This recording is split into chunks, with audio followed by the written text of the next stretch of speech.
Hello, and welcome to Thought for the Day for Friday, the 18th of September. Recently, in my devotional times, I've been reading through 2 Corinthians. Strange choice though it may be, I think it is probably my favourite book of the Bible, because in it, as Tom Wright explains, Paul goes down deeper into sorrow and hurt and what to do about it than he does anywhere else. And he emerges with a deeper, clearer vision of what it meant that Jesus himself suffered for and with us and rose again in triumph. The Paul we encounter in 2 Corinthians is completely unguarded in a way that we don't expect our leaders to be. Things reach their peak in chapters 11 and 12 as he presents his spiritual CV to the Corinthian church.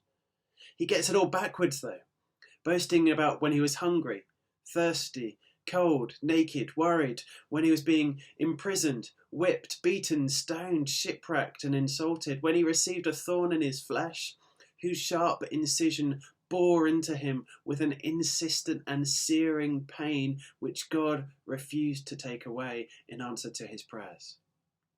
It culminates with Paul saying, "I will not boast about myself, except about my weaknesses. For when I am weak, then I am strong." Paul shows us that our lives are not only saved by, but shaped by the cross. To most of us, this will sound ridiculous. Who would boast about their weaknesses? I mean, can you imagine kids in the playground boasting, "My dad's smaller than your dad"? Or another saying, "Yeah, well, my dad's poorer than your dad."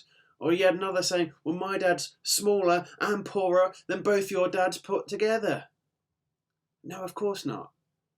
But Paul sets before us a strange new world revealed to us in Jesus Christ, in which strength and weakness are not opposites or logical incompatibilities, but rather go hand in hand.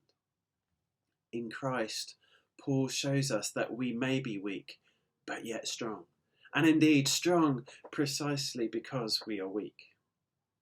Brother Yun, the exiled Chinese church leader and evangelist, rightly says, "It is not great men who change the world, but weak men in the hands of a great God." As my friend and lecturer at Durham University, Walter Mobley, writes, "Even pain as acute as that of the thorn in the flesh can become in Christ a channel for the power of God, which brings life to others."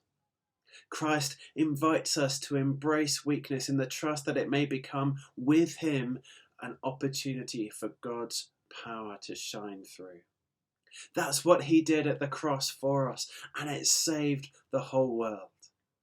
Just imagine how God might use our weakness to his glory also. So let me encourage you today. Be weak. Seek God in the weakness, and may you know his strength. Amen.